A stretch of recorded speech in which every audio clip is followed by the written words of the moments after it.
This video is going to be from the perspective of a former obese person. I have been obese for 19 years of my life and made several attempts at weight loss and failed many a times. But from each failed attempt, I learned a little more about the human body. So here are 5 tips that helped me go from this to this. Tip number 1. Avoid frequent meals. If you find yourself eating 4 to 5 times a day or munching on snacks every couple of hours, then you must know that it becomes almost impossible for your body to use its stored energy as fuel. Basically, it becomes impossible for your body to use fat as its primary source of energy. Every time you eat, there's a spike in your blood sugar, and to regulate that blood sugar spike, your body secretes insulin. Now, the thing with insulin is that insulin is an energy storing hormone. Every time insulin spikes, your body goes from fat burning to fat storing. So if you're eating constant frequent meals, basically if you're eating 4 to 5 times a day, there's constant spike in your insulin and you're not giving your body a chance to go into fat burning. Now let's work with a real life example. Let's say you're consuming 2000 calories spread out between 5 meals. That means your blood sugar spikes 5 times. 1, 2, 3, 4, 5. X-axis represents time and y-axis represents your blood sugar levels. 5 spikes in blood sugar results to 5 spikes in insulin, and that would look something like this. 1, 2, 3, 4, 5. Now you must know that every time insulin spikes, your body goes from a state of energy burning to energy storing. So what that means is, up until this point, your insulin levels were under check and your body was burning fat. Now, from this point onwards, your body is storing fat. Now let's say you're consuming 2000 calories spread out between 2 meals. That results to 2 spikes in blood sugar and simultaneously 2 spikes in insulin. Now you must notice, by reducing the frequency of meals, you're giving your body a chance to burn more fat. You're giving your body a chance to use the stored fat as energy instead of storing energy. Now you must understand that insulin is not our enemy here, but constant spike in insulin could be something that is holding you from losing those extra pounds.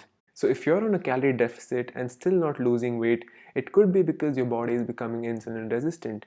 You might want to reduce the frequency of your meals and probably try intermittent fasting. Eat only when you're truly hungry, and true hunger involves mood swings, grumpiness, stomach sounds, and whatnot. So you must learn to differentiate between hunger and cravings. Tip number 2. You cannot outrun a bad diet.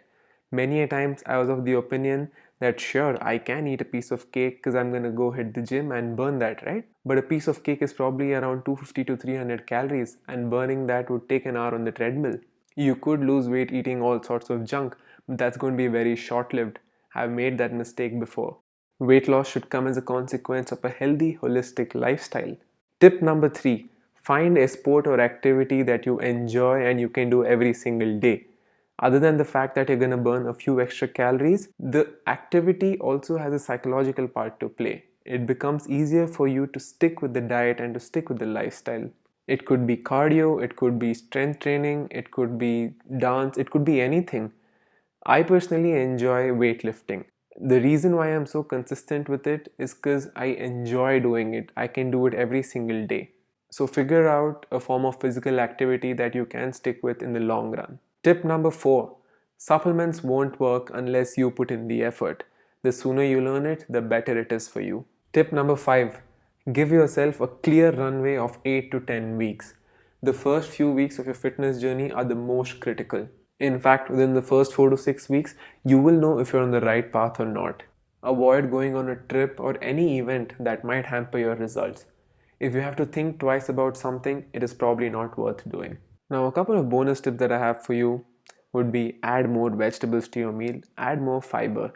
Try to incorporate a wide range of vegetables so that you maintain a balanced nutritional profile. And another thing that you might want to keep in mind is that when you're tracking your calories, you could be off by anywhere between 15 to 20%. So what I like to do is I like to further cut down my calories just to make sure that I'm still on a deficit. So there you have it. These are my 5 crucial tips that helped me transform. So thank you everybody for watching. If you like this video, please like and subscribe. I'll see you in the next one. Bye bye.